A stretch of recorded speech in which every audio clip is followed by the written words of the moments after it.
Ya, jadi terkait dengan perkara Nikita Mirzani ya versus Reza Gledis, saya pikir ini panjang perjalanannya ya.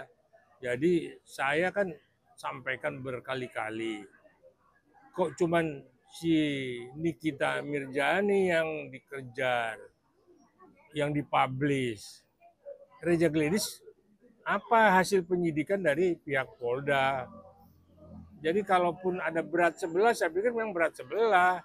Jadi jangan jadi Nikita ini bulan-bulanan. Nah itu yang saya dengar sampai memang di Pengadilan Negeri Jakarta Selatan pun rame ya.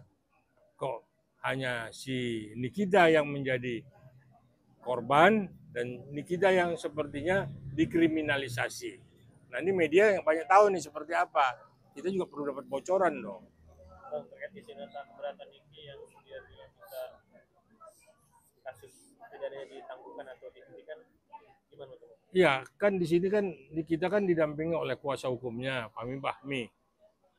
Kan beliau bisa protes keras ke majelis bahwa kasus gugatan perdatanya sedang berjalan. Maka minta kepada majelis ya pidananya, sidang pidananya ini diundur atau ditunda dulu. Kan begitu, sesuai surat edaran Mahkamah Agung.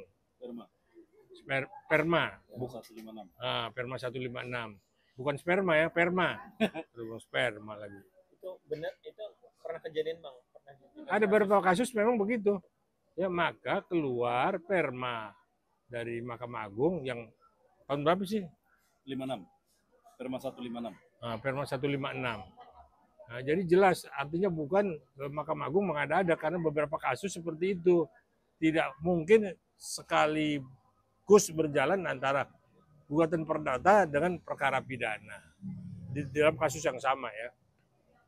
Kasus perdata yang kontestasi sudah 3 kali sidang, pihak dari Reza tidak pernah datang.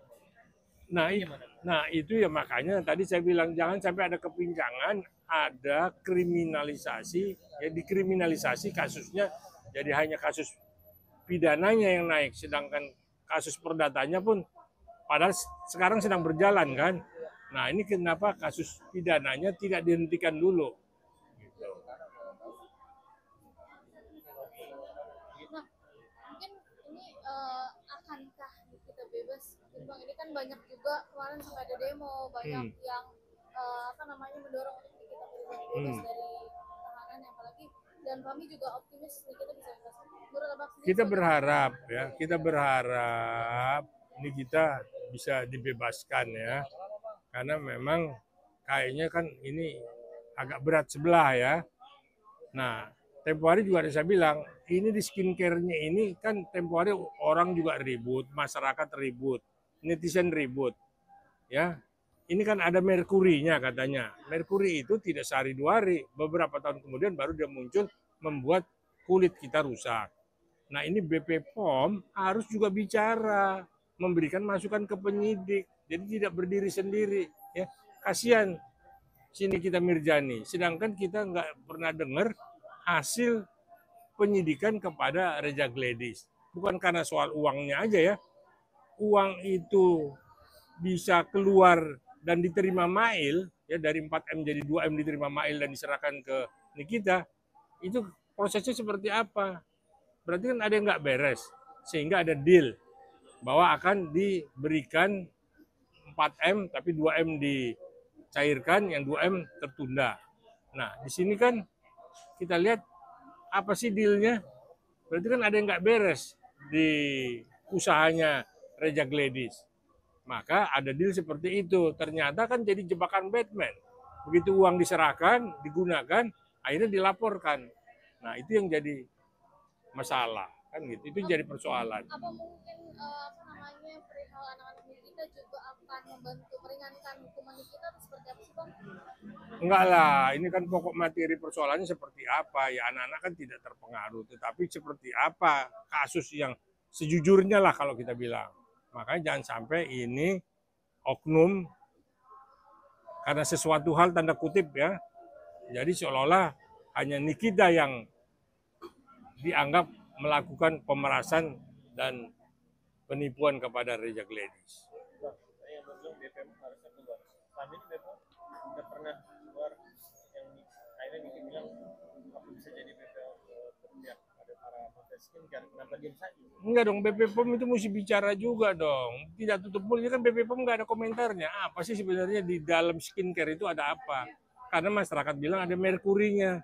Merkurinya seperti apa membahayakan? Kan komposisi obat, komposisi kecantikan itu kan ada komposisinya. Nah ini yang memang kita semua masyarakat ini awam. Gitu. Nah mungkin bisa nih, teman saya juga lawyer. Gimana Bang?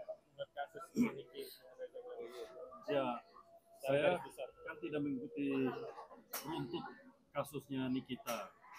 Hanya kalau saya lihat memang itu kan masih abu-abu antara pemerasan dengan kasus pemerasan pidana kan, yang kalau Nikita itu ya, karena dia minta uang lebih kan, Ya, dan oleh si skincare itu ya, apa namanya, Reject Ladies. nah, itu kan dia merasa diperas kan, lalu dipidanakan kan. Nah, tetapi kan ini tergantung pengacaranya si Nikita. Nah, pengacara Nikita ini pintar apa tidak? Maksudnya dia cerdas atau tidak dalam kasus ini. Yang pertama, Ya. kan Perma 156 itu kan beda dengan SEMA. Ya, SEMA itu kan surat edaran. Bisa diikutin atau tidak. Biasanya hakim itu kan tidak selalu berpijak pada SEMA. Tapi kalau Perma itu wajib untuk tunduk karena itu peraturan. Mengikat. Nah, Perma itu kan 156 apabila ada sengketa pidana dan perdata, maka pidananya dihentikan dulu. Supaya tidak ada disparitas atau pertentangan putusan antara perdata dan pidana. Makanya perdata didahulukan dulu. Nah, karena perdata itu kan hukum privat, bukan hukum publik. Kalau pidana kan publik, privatnya diselesaikan dulu. Nah, tapi kalau perkara pidana diteruskan, pengacaranya bisa memakai gugatan perdatanya itu dalam perkara pidana sebagai bukti bahwa ada perkara perdata yang sedang jalan. Kalau di pengadilan yang sama, pengadilan berbeda juga boleh. Nah, kedua, kalau BP POM tadi kan abang kita kan bilang BP POM itu belum bicara ya bang ya. BP POM. Nah, ini kita bisa pakai itu apa namanya skincare-nya itu Ya, skincare. untuk diuji coba sama seperti kasusnya Lembong. Lembong itu kan gula putihnya kan kemarin kalau nggak salah persidangan, si Lembong itu kan dia ngambil gulanya lalu dia makan di depan majelis hakim untuk buktikan bahwa gula ini itu adalah gula yang tidak baik untuk kesehatan. Lalu dia bilang, nanti lihat besok akan terjadi reaksi terhadap tubuh saya ketika saya makan gula ini. Nah, merkuri yang ada pada skincare yang dipegang oleh Reject Ladies. Nikita itu Nikita. bisa dipakai, ditunjukin. Lihat ini, kalau BP POM tidak mau bicara, saya akan cobakan itu skincare itu di wajah saya. Rusak tidak? Kalau rusak berarti benar BP POM harus tindak lanjuti. Karena skincare itu menjadi barang bukti dalam perkara pidana. Dia harus dicoba. Sama seperti Lembong itu makan gulanya. Dia harus buktikan. Kalau BP POM tidak mau bicara.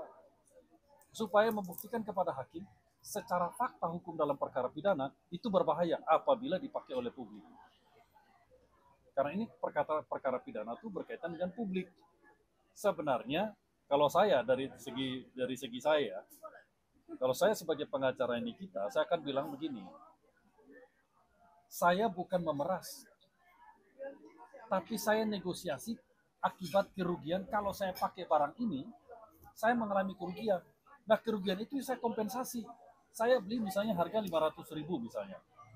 Saya meminta 1 miliar terserah saya, karena itu bukan pemerasan. Itu kompensasi terhadap saya apabila saya pakai produkmu, saya rugi. Gitu. Itu bukan pemerasan. Ya, jadi dari segi mana aparat penegak hukum dalam kasus pidana melihat kasus ini? Tinggal dari segi mana? Sekarang kalau misalnya barang yang sama, sisanya punyanya Nikita itu, dipakai oleh aparat penegak hukum. Dicoba di wajah kamu. Luka nggak? Nah, kalau kamu sendiri ke luka, kamu kan minta kompensasi. bukan pemerasan, kompensasi. Nah, kompensasi itu berbeda dengan pemerasan. Sekarang begini, ada saya pakai suatu produk, rugi kan?